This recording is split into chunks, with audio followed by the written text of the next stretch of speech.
ভাত রেখে গেছে আম্মা। কেমন আমারে খাইতেও দেয়নি, অত সব দেখায় ধুয়ে দিছে।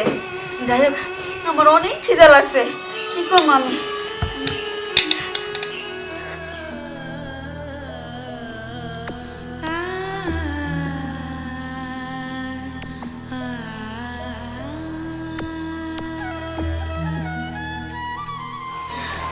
আরে আমার পোলাটা কেমনে কামতেছে, কামবো না কি করব। ও আজকে দুই তিন দিন ধরে দুধ পায় না। আমি খাইলে সে দুধ পাইব, ঘরে একটা বিস্কুটও নাই। জ্বর আমি দিব, একটু খাইয়া লই।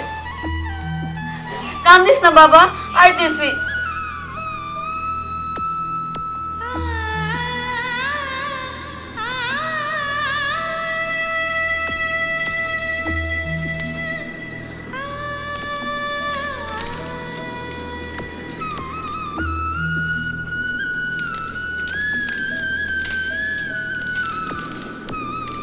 কান্দিস না বাবা, আমি আইতেছি।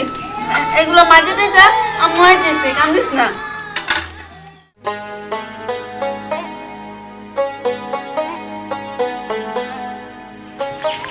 আবে কি করো তুমি?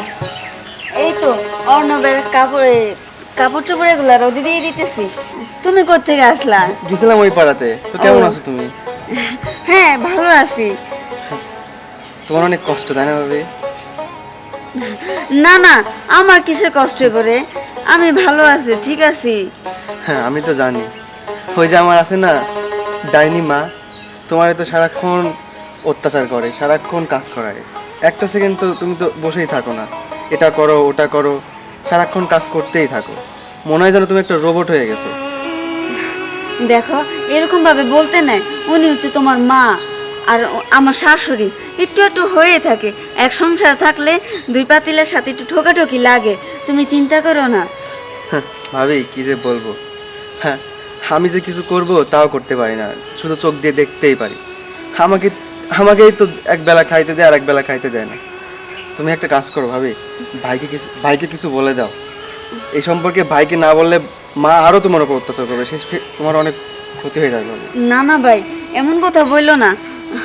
উনি আমার মায়ের মতো, আমি ওনাকে মায়ের মতো শ্রদ্ধা করি। আর তোমার ভাইকে বলবো কি, বলবো তোমার ভাইকে? সংসারের বিষয় এইসব কোনো বিষয় না। শোনো, তোমার ভাই যাওয়ার টাইমে আমাকে বলছে, মায়া তুমি এখানে নিজের মতো করে থাইকো, দুঃখ কষ্ট যাই হোক তুমি এখানে থাইকো। আর আমি তোমাকে এখানে রেখে গেলাম, তুমি আমাকে ছেড়ে কোথাও যাইও না। তো তোমার ভাইয়ের কথাটা আমার মানতে হবে। তোমার ভাই আর আমার মা ছাড়া, আল্লাহ ছাড়া আর কেউ নাই। আর তোমরা আছো, কিছু মনে করো না, আমি তোমার ভাইকে কিছুই বলবো না। আর আমার এসব কিছুই হয় না। আমার যদি নিজের মাথা বাড়িতে থাকতো তাহলে কি আমাকে এমন করতো না? কিন্তু এটা ঠিক আছে, কিন্তু তুমি তো দেখতেছো তোমার উপর এত অত্যাচার করতেছে, হঠাৎ যদি তোমার কিছু হয়ে যায় তখন কি হবে বলো তো? শোনো, মরণ বাঁচানো হচ্ছে ওই উপরওয়ালার ইচ্ছা।